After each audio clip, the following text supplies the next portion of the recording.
હાલ રાજ્યની અંદર હીટવેવ જોવા મળી છે। હીટવેવ એટલે કે ગરમ પવનો ફૂંકાતા ગુજરાતની અંદર જોવા મળ્યા છે અને હવે તેની સાથે સાથે ફરી એકવાર અરબ સાગરના દરિયાની અંદર નવું એક વેસ્ટર્ન ડિસ્ટર્બન્સ સક્રિય થયેલું જોવા મળ્યું છે, જેના કારણે ગુજરાતની અંદર હોળી ધૂળેટીના તહેવાર ઉપર વાતાવરણની અંદર મોટો પલટો જોવા મળી શકે છે।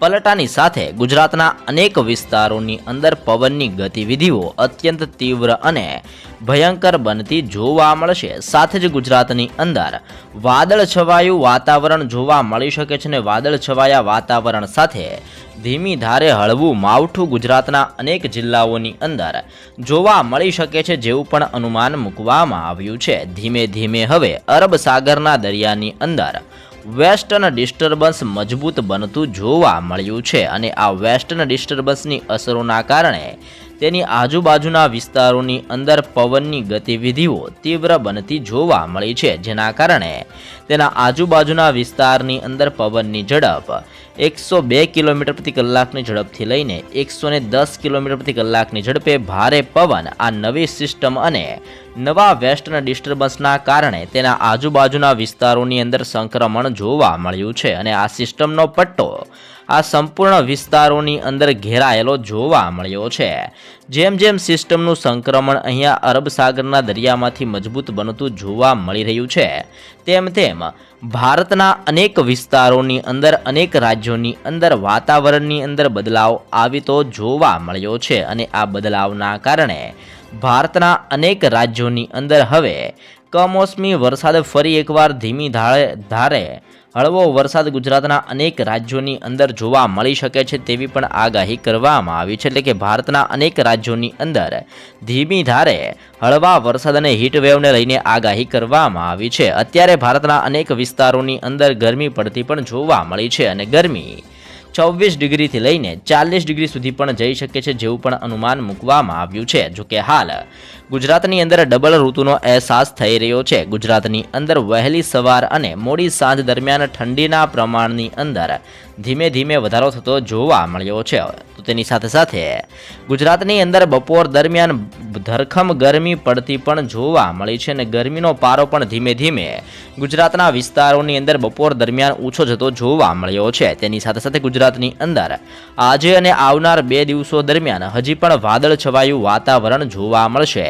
આ સંપૂર્ણ વિસ્તારોની અંદર વાદળ છવાયું વાતાવરણ યથાવત રીતે જોવા મળી શકે છે। તમે અહીંયા પણ જોઈ શકો છો કે અરબ સાગરના આજુબાજુના વિસ્તારો, જેમાં ઓમાન નજીક એક નવું લો પ્રેશર ગુજરાતના નજીકના વિસ્તારોની અંદર સક્રિય થયેલું જોવા મળ્યું છે, જેના કારણે અરબ સાગર ઉપરથી આવી રીતે ઠંડા અને ભેજયુક્ત પવનો સીધા જ ગુજરાતને અસર કરતા જોવા મળ્યા છે। તેવી જ રીતે બંગાળની ખાડીની અંદર પણ હવાનું હળવું દબાણ સક્રિય બનતું જોવા મળ્યું છે, જેને અનુરૂપ પણ ભુવનેશ્વરના વિસ્તારોની અંદર, વિશાખાપટ્ટનમના વિસ્તારો, હૈદરાબાદના વિસ્તારો, બેંગલુરુના વિસ્તારોની અંદર, મદુરાઈના વિસ્તાર, બેંગલવીના વિસ્તારોની અંદર અને મુંબઈના વિસ્તારોની અંદર પણ પવનની ગતિવિધિઓ તીવ્ર બનતી જોવા મળી રહી છે। પવનની ગતિવિધિઓ સાથે ગુજરાતની અંદર પણ હવે ધીમે ધીમે વાદળ છવાયું વાતાવરણ જોવા મળી રહેલું છે। તેની સાથે સાથે ઉત્તર ભારતના વિસ્તારો અને પાકિસ્તાન આજુબાજુના વિસ્તારોની અંદર પણ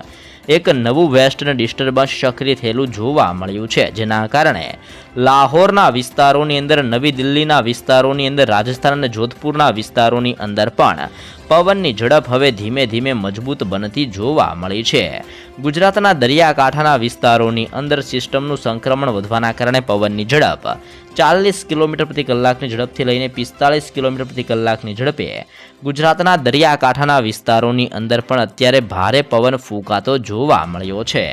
પવનોની સાથે સાથે ગુજરાતની અંદર હવે વાતાવરણની અંદર બદલાવ જોવા મળી રહેલો છે અને ગુજરાતની અંદર 24 તારીખ અને 25 તારીખ દરમિયાન હોળી ધૂળેટીનો તહેવાર પણ જોવા મળ્યો છે। એટલે કે તહેવારની અંદર ફરી એકવાર વાતાવરણની અંદર પલટો નોંધાઈ શકે છે અને પલટાની સાથે ધીમી ધારે હળવા અને ઝાપટા સ્વરૂપીય વરસાદી માહોલ ગુજરાતના અનેક વિસ્તારોની અંદર જોવા મળી શકે છે, જેવું પણ અનુમાન મૂકવામાં આવ્યું છે, જેના કારણે ગુજરાતની અંદર કચ્છના વિસ્તારોની અંદર ધીમી ધારે હળવા પવનો ફૂંકાતા જોવા મળી શકે છે, જેની સાથે સાથે કચ્છના વિસ્તારોની અંદર જેમાં ખાવડનો વિસ્તાર, નળિયા અને ગાંધીધામના વિસ્તારોની અંદર પણ વાદળ છવાયું વાતાવરણ જોવા મળી શકે છે. અને ટેમ્પરેચરની માહિતી મેળવીએ તો કચ્છના વિસ્તારોની અંદર 33 ડિગ્રીથી લઈને 37 ડિગ્રી જેટલું સેલ્સિયસ જેટલું પણ ટેમ્પરેચર મિત્રો જોવા મળી શકે છે, જેવી પણ આગાહીને અનુમાન મૂકવામાં આવેલું છે.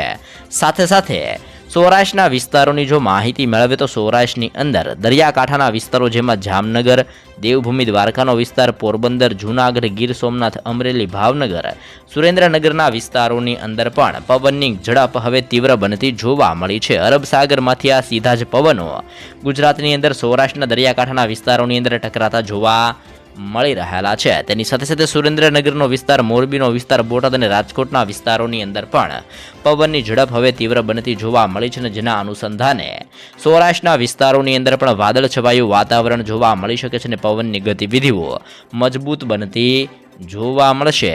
સાથે જ દક્ષિણ ગુજરાતના જિલ્લાઓ જેમાં ભરૂચ, નર્મદા, સુરત, તાપી, નવસારી, ડાંગ અને વલસાડની અંદર પણ પવનની ગતિવિધિઓ તીવ્ર અને ધીમે ધીમે હજી પણ ભયંકર સ્વરૂપની અંદર ફેરવાતી જોવા મળી રહી છે, જેને અનુરૂપ દક્ષિણ ગુજરાતના વિસ્તારોની અંદર પણ વાતાવરણની અંદર બદલાવ જોવા મળ્યો છે. અને સુરત અને વલસાડના વિસ્તારોની અંદર 24 ડિગ્રી સેલ્સિયસથી લઈને 27 ડિગ્રી સેલ્સિયસ જેટલું પણ ટેમ્પરેચર જોવા મળ્યું છે. સૌરાષ્ટ્રના વિસ્તારોની અંદર પણ ટેમ્પરેચરની માહિતી મેળવીએ તો 25 ડિગ્રીથી લઈને 30 ડિગ્રી સેલ્સિયસ જેટલું તાપમાન છે, જે પણ સૌરાષ્ટ્રના વિસ્તારોમાં જોવા મળી રહેલું છે. મધ્ય ગુજરાતના વિસ્તારોની અંદર ટેમ્પરેચરનો પારો હવે ધીમે ધીમે વધતો જોવા મળ્યો છે, જેમાં અહેમદાબાદ, આણંદ, વડોદરા, દાહોદ, છોટાઉદેપુર, ખેડા, પંચમહાલ અને મહીસાગરના જિલ્લાઓની અંદર તાપમાનની અંદર વધારો અને ગરમીની અંદર પણ વધારો થતો જોવા મળ્યો છે. અને મધ્ય ગુજરાતના વિસ્તારોની અંદર હીટવેવનું પ્રમાણ પણ વધતું જોવા મળી રહેલું છે, જેના કારણે 28 અને 29 ડિગ્રીથી લઈને 30 ડિગ્રી સેલ્સિયસ જેટલું તાપમાન અત્યારે મધ્ય ગુજરાતના વિસ્તારોની અંદર જોવા મળી રહેલું છે.